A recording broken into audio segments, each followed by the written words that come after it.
গত 29 তারিখে আমি দিল্লি গিয়েছিলাম। আজকে 7 তারিখ। অনেক বিষয় নিয়ে স্যার আমি গিয়েছিলাম। কেন্দ্রীয় মন্ত্রী আমাদের সেন্ট্রাল মিনিস্টার গোয়েলারুঙ্গের সঙ্গে আমি দেখা করেছি। আমাদের রাজ্যের জন্য, জনজাতিদের জন্য, রাজ্যের জন্য অনেক কিছু প্যাকেজ আমরা পেয়েছি।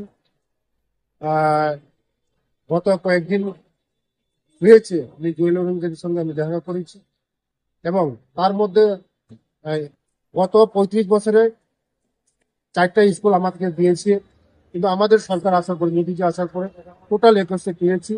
এর মধ্যে মঙ্গিয়াকামি এবং 10 কাঞ্চনপুরে দুটা কনস্ট্রাকশন আমাদের বন্ধ ছিল।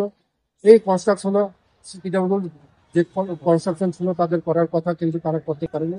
এটাকে বাতিল করে আমাদের রাজ্যের হাউজিং বুকে দিয়েছে। তার জন্য আগামী কিছুদিনের মধ্যে এই বিল্ডিংগুলো আমাদের চালু হবে, এবং অনেক কিছু আমাদের জনজাতিদের জন্য অনেক প্যাকেজ আমাকে বলেছে। যে যে প্যাকেজ লাগবে জনজাতিদের উন্নতির জন্য, এগুলি সব দেওয়া হবে।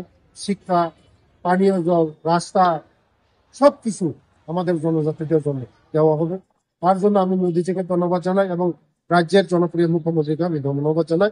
কারণ আমাদের এই 35 বছরে আমাদের জনজাতিকে যারা, যে গভর্নমেন্ট ছিল আমাদেরকে ঠকিয়েছে, আজকে আমাদের সরকার আসার পরে আমাদের জনজাতিরা অনেক কিছু আমরা অ্যাচিভমেন্ট পেয়েছি।